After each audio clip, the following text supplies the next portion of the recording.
Good morning, good evening, good afternoon, boys and girls. So today's lab is about DHCP and EIGRP. We're going to talk about these dynamic protocols, mainly for modern enterprise networks. The combination of DHCP and dynamic routing protocols is essential for scalability, flexibility, and simplified management.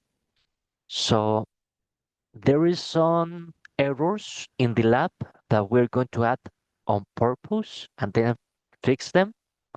And that's basically it. We are learning about DHCP and EIGRP. DHCP automatically provides IP addresses, subnets, default gateways, DNS information to clients, reducing manual configuration errors and administrative distance. EIGRP, on the other hand, is the entire enhanced interior gateway routing protocol.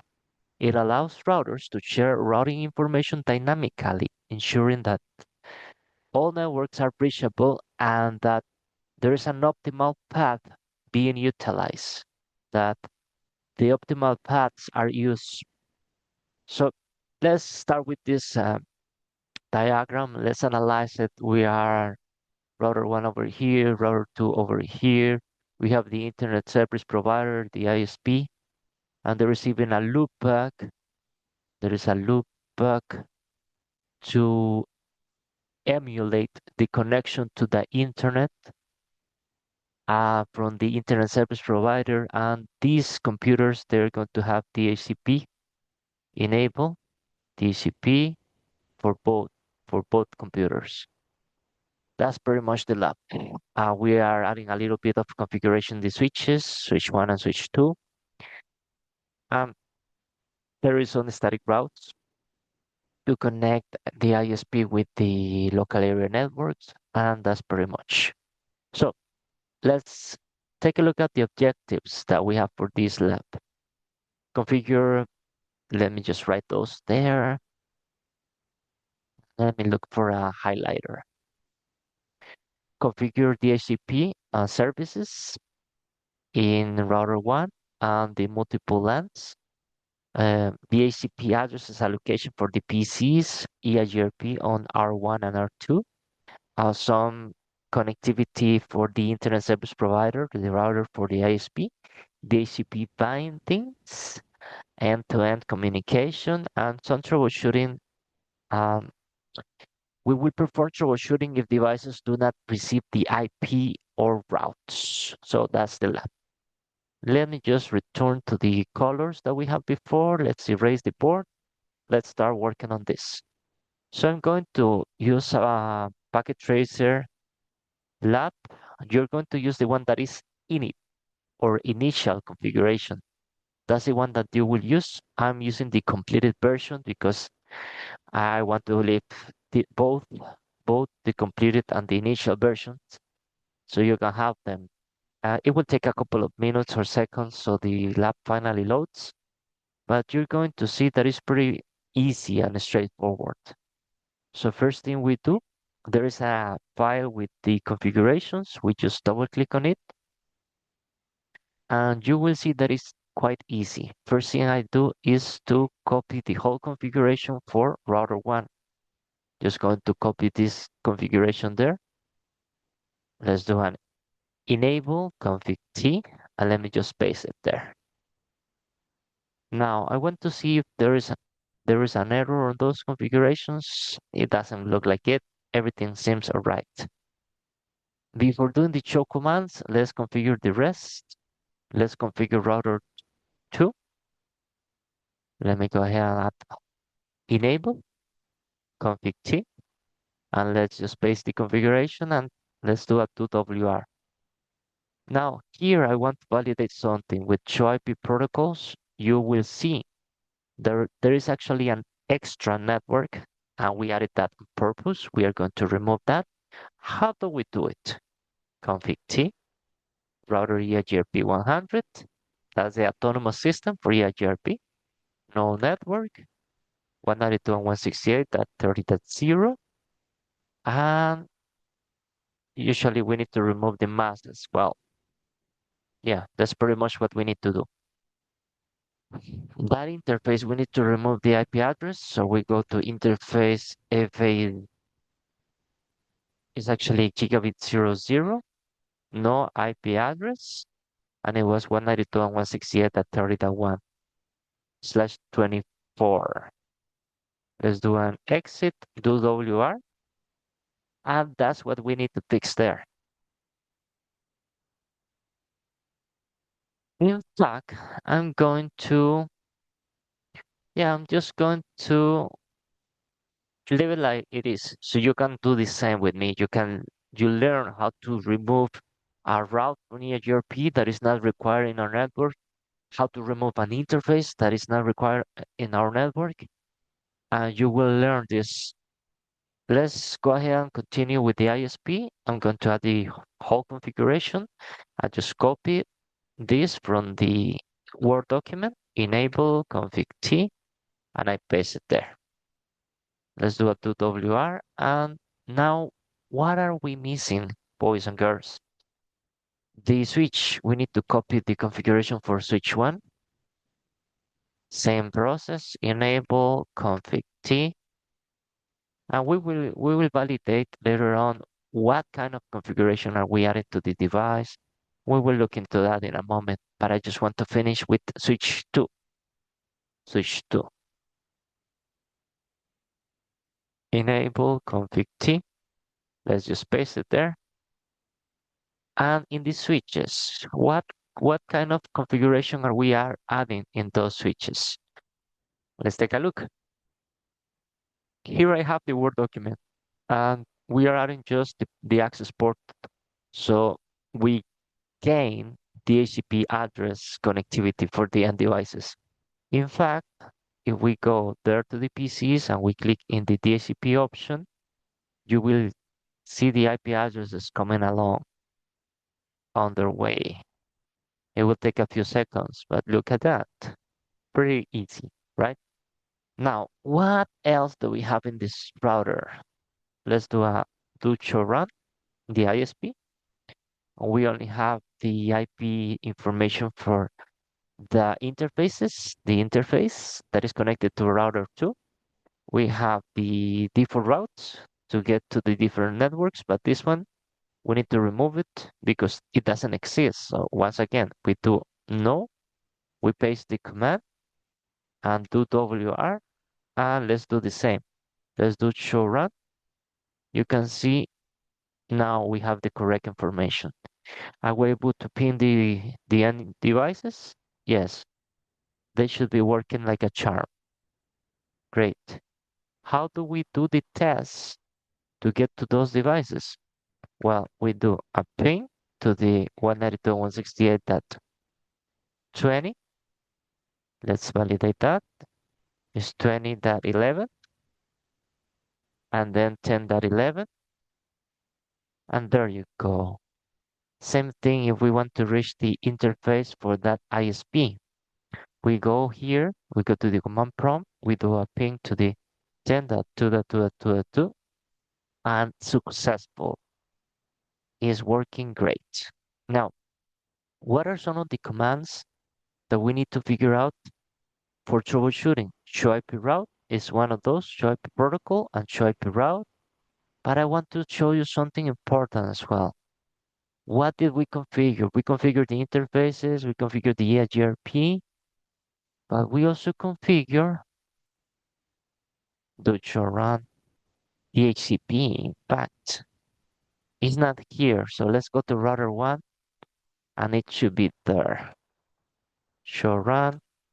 Let's see. We have the EIGRP configuration, we have the interfaces and the IP addresses. Okay, here it is. We have some excluded IP addresses for the first addresses. The first 10 IP addresses. So besides those, um, the first available after those for DHCP will be 192.168.20.11 and 10.11. Then we have a DHCP pool, a network, a default router, a DNS server, and that's pretty much the whole configuration that we have. Now, how can we see the routes? We do show IP route, and you can see the different routes that connect to our device. How can I see EIGRP? Should I be EIGRP neighbors? You can see the neighbor that is connected, and this is the IP address for the interface serial 000 in router 2.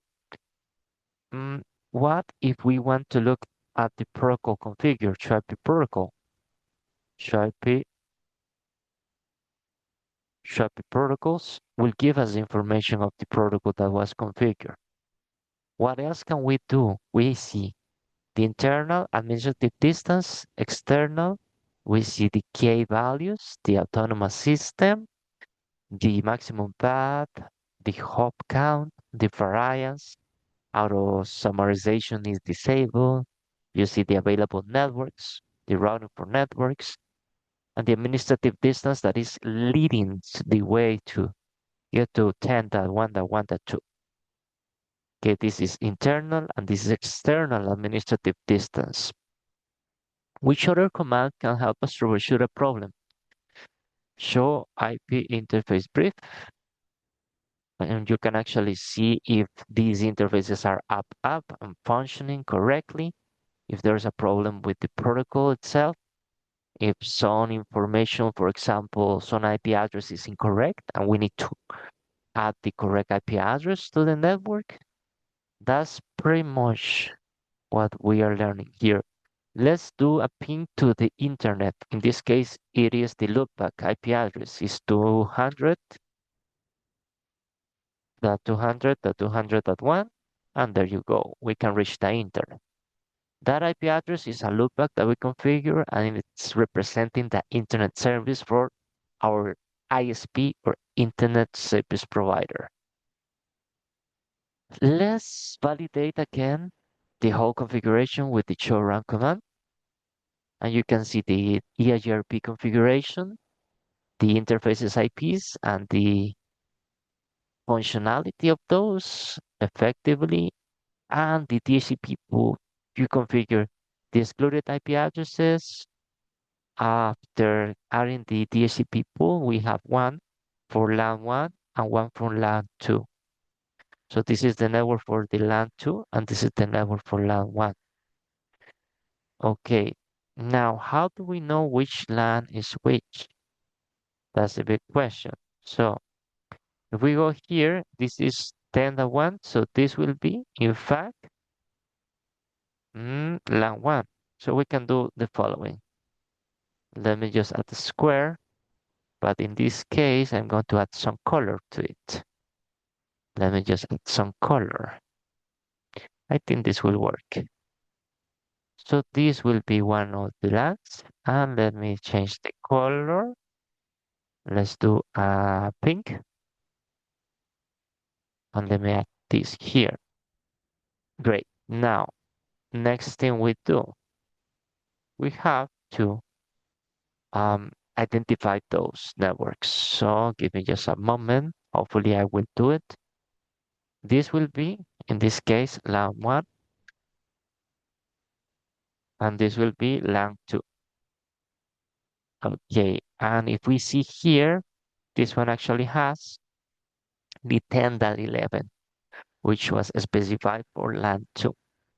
So those are the IP addresses, LAN 1 and LAN 2. Let's validate that in the topology that we have. Let's just validate that we are having the right LANs there for those devices. Yeah, it doesn't really say which one is going to be which LAN. So it's pretty much fine either way. It's good. It's good because we didn't specify where LAN 1 or LAN 2 has to be dedicated or added. So we should be all good. Let's do a ping connectivity test from the PCs, for example. I go to the command prompt and I want to ping my other partner. So I do a ping to the 192.168.10.11, and there you go. Let's do the same here. Let's do a ping test to 192.168.20.11. And there you go. Great job. Now let's take a look at some of the information in router 2. Do to IP route. And you can see the network IP addresses of the different interfaces. Some are connected via serial 01001 and the other one is serial 000. And you can see that pretty much we're learning via those serials the rest of the network. What else are we using to learn about the networks? Show IP protocols. Now Control A and let's do a do so the command actually works. There you have it. We have a full lab from beginning to end. We successfully configured connectivity to the PCs and we are able to successfully reach the ISP router with no issues. We are able to reach, for example, between the different networks and everything looks great. Do you guys remember how to do an extended ping?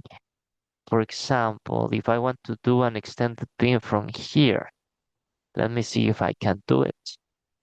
10.2.2.2.2 minus n 100. Let's see. Let's see if this works. Yeah, it's working. It's working. It's working. Let's see if I can finish with Control Z and we finish that one. Now let's do the same thing here. Let's do a ping, enter. Then this will be IP, of course. Let me just click enter here and let's choose a target. Let's do 10.11. Let's do 100 but 10. Then enter, enter, enter, enter, and so on. And you can see this is an extended ping from the ISP to PCA. PC. Actually, I think that is PCB. If it is PCB because this is LAN 1 and LAN 2. Yeah, look at that. 100% successful rate. Um, no packets are being lost. And we have successfully do and completed a ping from the ISP router to the PC, to the end computer. I think we're pretty much done with the lab. It's a lot of learning experience and practice. So remember, practice makes perfect. It's been a pleasure working along with you with some commands, some troubleshooting. But before I close, let me see if I am forgetting any essential command. I think we have covered every command, pretty much every command. We hadn't checked the switch, but if we just do a show run, you can see that there is an interface that is allowing the port access via spanning tree, the port fast connectivity, and is in switch port mode access. We have access to the end devices, and that is something important because if we don't have that access, the IP address via DHCP will not be assigned. We might even get some APIPA IP address, which is an IP that the system automatically assigns when there is an error or a problem with the system. It's a testing IP address. So that's what I want to let you know. Let's see if we can remove that command so you can see what I'm talking about. Config T, interface FA0/6, no switch port mode access. And let's validate if now this IP address is not being received. Let's take a look in real time. I think this is not the right switch. I think I was working along with the PCA. Let me see PCA. Let's see. Yeah, it looks like I'm still getting the IP address. That's pretty much strange. Mm, that's weird because before I didn't have it and I wasn't getting that. Let me do a test. Let me do a shoot. No shoot.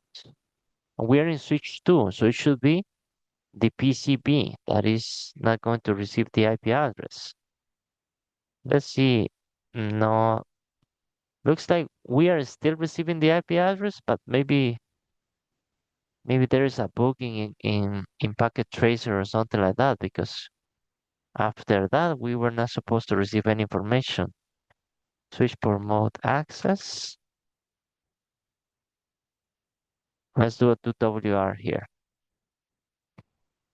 What are we missing here that is still getting there, even though we configure that?